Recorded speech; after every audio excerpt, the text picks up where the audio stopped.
जय श्री राधे, जय श्री श्याम, जय भोलेनाथ, जय गंगा मैया की।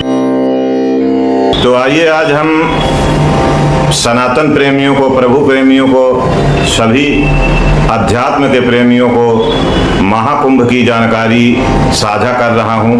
उसे आप सुने, समझें, और यदि आपको ये जानकारी अच्छी लगे तो इस वीडियो को आप ज़्यादा से ज़्यादा लोगों में शेयर करिए ताकि और लोगों को भी इस महाकुंभ की जानकारी प्राप्त हो सके।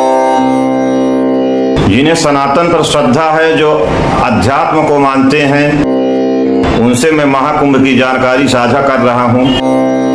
जिनकी सनातन और अध्यात्म पर श्रद्धा नहीं है, उन सभी से भी मेरा यह निवेदन है कि इस महाकुंभ की महिमा और इसका महत्व समझने का प्रयास करें। प्यारे प्रभु प्रेमियों, वैसे हर 12 वर्ष के बाद एक बार कुंभ का आयोजन हमारे देश की 4 पवित्र भूमियों पर किया जाता है। उनमें से हरिद्वार, नासिक, उज्जैन और एक प्रयागराज। लेकिन इस बार यह कुंभ नहीं, यह महाकुंभ का आयोजन हुआ है प्रयागराज की पवित्र भूमि पर।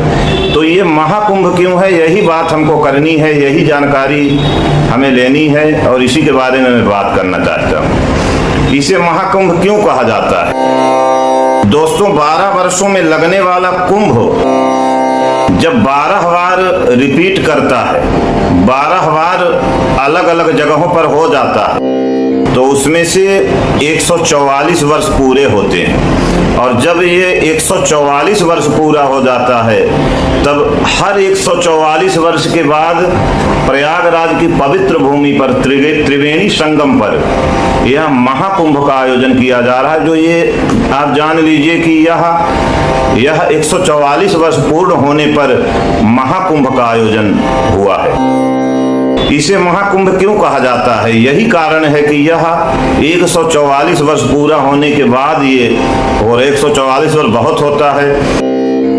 देखें तो हर पीढ़ी को यह मौका नहीं मिलता है। यदि हम लोग इस महाकुंभ में सम्मिलित हो रहे हैं, इस अवधि में यदि हम लोग सही सलामत हैं और हम यदि इस कुंभ में सम्मिलित हो सकते हैं, तो ये हमारे लिए बहुत बड़ी भाग्य की बात। वैसे तो 12 वर्षों में कुंभ 4 जगहों पर मनाया जाता है, किंतु यह महाकुंभ है।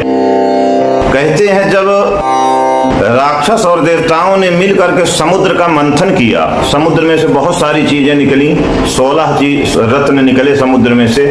उसमें से सबसे महत्वपूर्ण रत्न जो था वो अमृत था।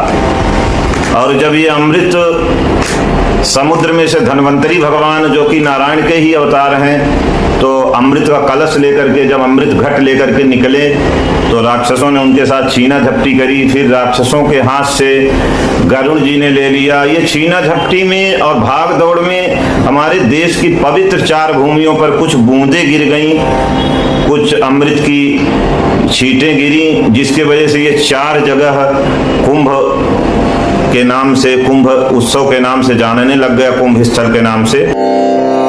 किंतु समुद्र से निकला हुआ जो अमृत है, इसको भगवान नारायण ने मोहिनी का रूप धारण करके प्रयागराज की पवित्र भूमि पर ही देवताओं को पिलाया।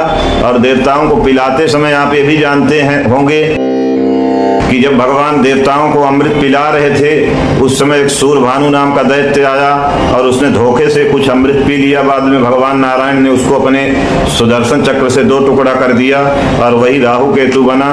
सूर्य और चंद्र दोनों के मध्य में ये बैठ करके पी रहा था अमृत, और सूर्य चंद्र ने भगवान को इशारे से बताया कि ये राक्षस है। इसलिए चंद्र ग्रहण और सूर्य ग्रहण इसी वजह से होता है। वो राक्षस 2 टुकड़े में विभाजित हुआ और सूर्य और चंद्र से बदला लेने के लिए प्रतिवर्ष समय समय पर सूर्य और चंद्र ग्रहण के रूप में आप लोग देखते हैं।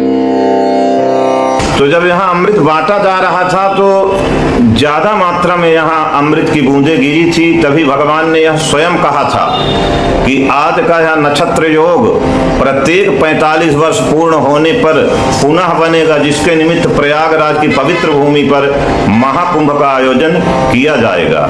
और इस महाकुंभ में अध्यात्म को मानने वाले, सनातन को मानने वाले, प्रभु के प्रति प्रेम रखने वाले जितने भी लोग देश विदेश से आकर के इस कुंभ की नगरी में त्रिवेणी संगम में श्रद्धा और आस्था की डुबकी लगाएंगे, उनके जीवन में पुण्य बढ़ेगा और वो पुण्य के भागी होंगे।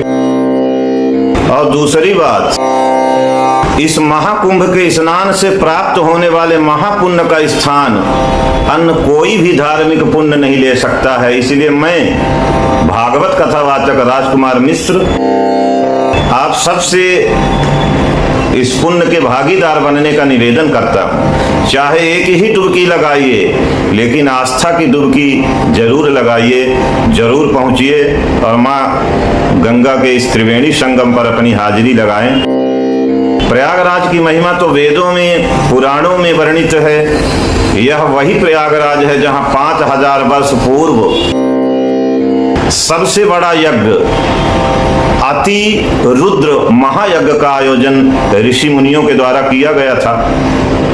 दूसरी बात, यह प्रयागराज की पवित्र भूमि कल्पवास के नाम से भी जानी जाती है। यहाँ पर दूर दूर से लाखों की संख्या में प्रतिवर्ष माघ महीने में श्रद्धालु लोग आते हैं, एक समय का भोजन करते हैं और सूर्य उदय होने से पहले माँ गंगा में डुबकी लगाते हैं, माँ गंगा का स्नान करते हैं, पूजन करते हैं।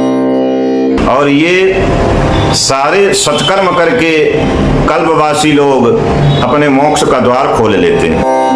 ऐसे पवित्र प्रयागराज में यदि महाकुंभ लगा हो तो सभी सनातन प्रेमियों के लिए यह सौभाग्य का संयोग है।